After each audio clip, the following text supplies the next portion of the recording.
नमस्कार. विचारधारा लेखक श्रीकांत मोरे. लेख चौथा. किंमत. हो, त्यांना आपली किंमतच नाही. किंमत कळली असती तर ते असं वागलेच नसते. त्याला कवडीमोल किंमत आहे. त्याची काय किंमत आहे? किंमत हा शब्द आपण दैनंदिन जीवनात नेहमीच वापरतो. किंमत या व्यावहारिक शब्दात आपण डोकावले तर एखाद्या वस्तूचे, निर्जीव वस्तूचे मोल असते. त्यात देणे घेणे अभिप्रेत असते.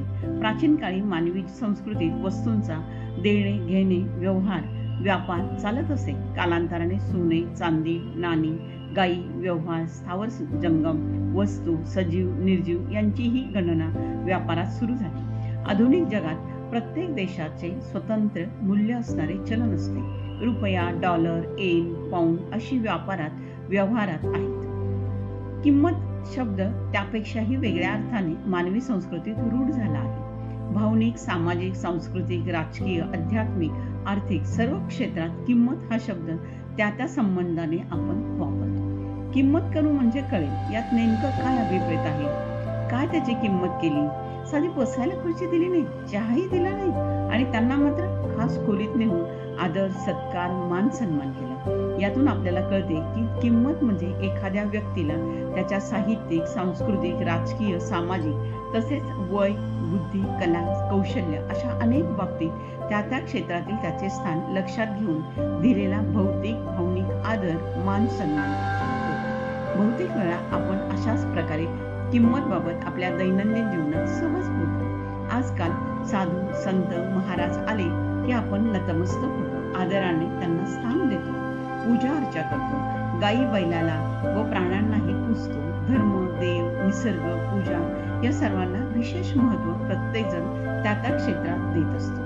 भाषा, धर्म, पंथ, देश यानुसार प्रत्येकजण दैनंदिन जीवनात किंमत देत असतो. उदाहरणार्थ, भारतीय स्त्रिया वडाची पूजा करतात, पिंपळाची पूजा करतात, लिंबाच्या झाडाची पूजा करतात. म्हणजेच आपल्या जीवनात या वनस्पतींना आदराचे स्थान आहे, किंमत आहे. आपण नद्या, समुद्र यांचीही पूजा करतो. पाण्याची किंमत समजते. रुपयाची म्हणजेच लक्ष्मीची पूजा करतो. भावनिक क्षेत्रात किंमत करताना आदर, सन्मान, मान, चांगलं बोलणं, स्वागत, विचारपूर्वक ऐकणं याचाही समावेश होतो का? होय. जीवनाच्या सर्व क्षेत्रात आपण किंमत हा शब्द त्या अनुषंगाने वापरतो.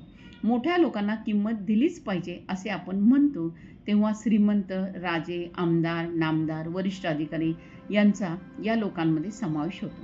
किंमत हा शब्द कितीतरी वेळा आपण प्रसंगानुरूप वापरतो. नव्हे तर त्या प्रसंगात जो अर्थ अभिप्रेत आहे त्या अर्थाने आपण तो वापरतो. म्हणजेच जेव्हा आपण एखाद्या मंदिरात जातो तेव्हा आपण पुजाऱ्याच्या पाया पडतो. वयोवृद्धास आपण बसायला जागा देतो. म्हणजेच त्याच्या वयाची किंमत आपण करतो.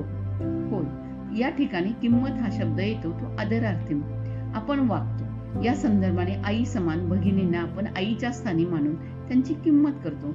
थोडा अर्थ व्यापक जरी वाटला तरी आपल्या जीवनात आपण वयोवृद्ध, तपस्वी, अभ्यासू, ज्ञानी माणसाची मानवी मूल्ये जपणाऱ्यांची किंमत करतो.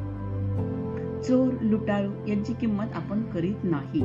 किंमत आपण करतो म्हणजेच काय तर जीवनात संस्कृती, नीती, नियम यांचे आपण पालन करतो. किंमत या शब्दाची व्याप्ती केवळ सहज साधेपणाने वागणे तसेच केवळ आर्थिक व्यवहारापुरती मर्यादित नाही. किंमत भावनिक जगात, किंमत आदरयुक्त जगात, किंमत सांस्कृतिक जगात, किंमत राजकीय जगात, किंमत साहित्यिक क्षेत्रात, किंमत धार्मिक क्षेत्रात, किंमत सर्व क्षेत्रात स्थिती, काल, भूगोल, इतिहास यानुसार किंमत असते असे म्हटले तर ते योग्यच होईल. म्हणून किंमत हा शब्द जीवनात आपल्या खूप काही शिकवून जातो. शिवाजी महाराजांना त्यांच्या मावळ्यांची किंमत होती.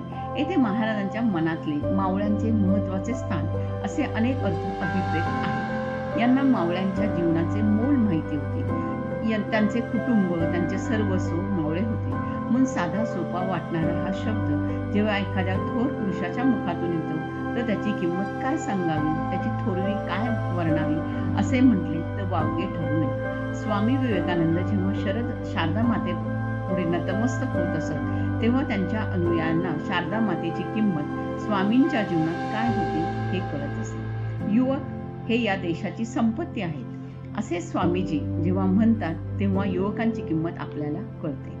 तेव्हा किंमत कळण्यासाठी काय हवं? यासाठी सहज साधे ज्ञान, सामान्य बुद्धिमत्ता असली तरी चालेल. किंमत केवळ व्यापारी शब्द नाही, तर जीवनाची किंमत खरे बोलण्यात आहे. त्याचप्रमाणे जीवनाचे सारे, प्रत्येक किंमत करता येणे, मोल करणे, पारख करता येणे यात आहे. म्हणूनच जीवनात किमती बाबतीत लाखो पैलू आपण अनुभवतो. आपण समजून वागतो, आदरयुक्त बोलतो, वागतो. तसेच मंदिर, मशीद, कोणतेही भव्य दिव्य व्यक्तिमत्व असेल तेव्हा त्या प्रसंगात सारे मन भावयुक्त होते. सारे नकळत घडत असते, कारण मानवी स्वभाव हा मुळातच समतोल साधायचा प्रयत्न करतो. अशी रचना मानवी संस्कृतीची, शास्त्राची, शरीराची आहे. म्हणूनच आपण किंमत करतो, म्हणजेच सहजतेने महत्व, मोल ओळखतो. कुठं कसं वागावं त्याप्रमाणे वागतो. आपण काही वेळेस जाणीवपूर्वक ठरवून आपण एखाद्याला त्रास देतो, तेव्हा त्याला किंमत देत नाही असं वागतो. हा मानवी मनाच्या विकाराचा भाग आहे. राग, लोभ, मद, मोह, मत्सर, काम यामुळे आपण समजूनही कधी कधी त्या त्या प्रसंगात त्या त्या किमतीनुसार वागत नाही. त्यामुळे आपलं स्थान नुकसान होतं. म्हणूनच जीवनात प्रत्येकाची जी किंमत असते ती आपण दिलीच पाहिजे. हेच खरे. किंमत केली पाहिजे, किंमत दिलीच पाहिजे. धन्यवाद. आपला परिवार मनोरंजन.